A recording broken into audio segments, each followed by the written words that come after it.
Hey guys, welcome back to KAY TAM. Sit back, enjoy it, because we have another gem for you today. Okay guys, about to start bad DIY. We're gonna correct this now. You don't just play sand for base. So right now we're just trying to let it be. Cut it down.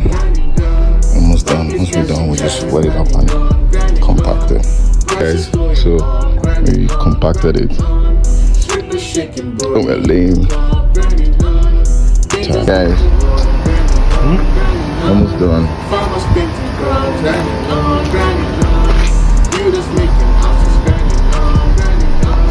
So a few things about this project. First thing, it was budget friendly, and all it was is just fake grass tiles and fake wood tiles.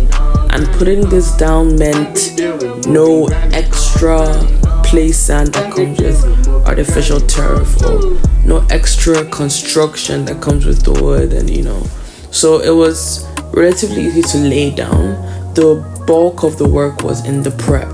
So the client had previously put down play sand as a base, but then play sand is going to be moving, it's not going to be stable.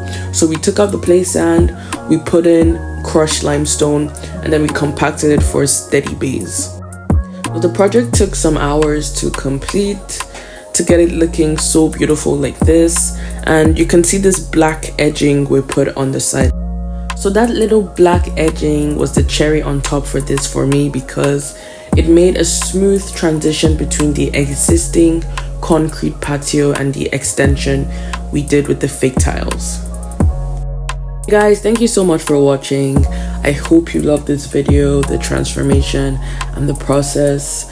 Don't forget to like, subscribe, share, turn on your post notifications so you know every single time we post.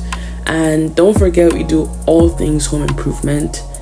So we will see you guys next time. Bye.